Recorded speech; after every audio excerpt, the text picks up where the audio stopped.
Hello again, Travis Studdard, Veterans Disability Attorney, here to talk to you today about some examples of ways that you can have a secondary disability. If you saw my earlier video, I went through what a secondary disability is, but basically that is a situation where you have a disability that is already service-connected, and then that causes additional disabilities. So let me give you some three basic ways where we typically see a veteran develop a secondary disability as a result of his other service-connected disabilities. The first way is the result of medical treatment for a service-connected disability. An example of that would be, you have a knee injury or a back injury and you take pain medication for that. Well, lots of pain medications can cause stress and damage to your internal organs, such as liver damage, kidney damage, stomach irritation, which can lead to ulcers or other gastrointestinal type problems. So that's one way. Another is, let's say you have to have a surgery on your back.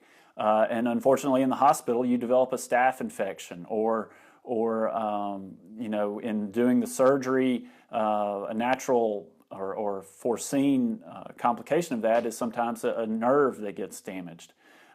Again, those are secondary disabilities that would also be eligible for service connection if you can establish that nexus.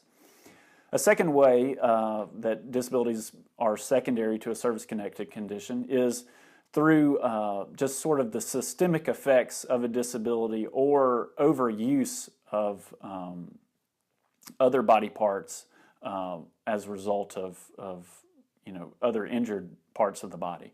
An example would be of systemic effects on the body. Again, your whole body it's one body system. Everything's connected, right? So if you develop diabetes, that has a host of problems that can then come as a domino effect later. You can develop peripheral neuropathy, you can develop retinopathy, glaucoma, all sorts of things that, again, in your body from head to toe, literally, that can result, even heart problems and that sort of thing.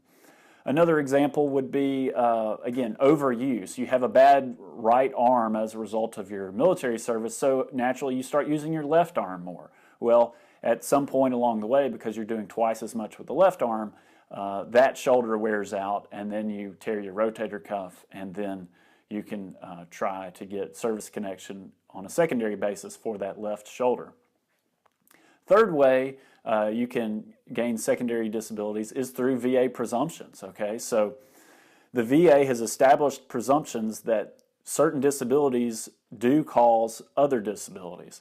A very good example of that is traumatic brain injuries. VA has established some TBI presumptions, and so if you are a veteran with TBIs that meet certain criteria that we won't get into here, but if you meet those criteria, then you're eligible for secondary disabilities for seizures, Parkinson's disease, depression, dementia, certain hormone deficiencies, and things of that nature. So again, presumptions are a great way to get service connection on a secondary basis if you can. That way you don't have to establish medical nexus that would be required under other circumstances.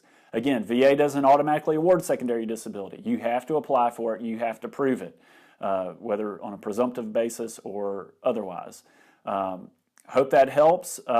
Check out our other videos on secondary disabilities and other topics as well. If you have any questions, give us a call, reach out to us on our website, and we'll be glad to go over your claim with you. Thanks for watching today.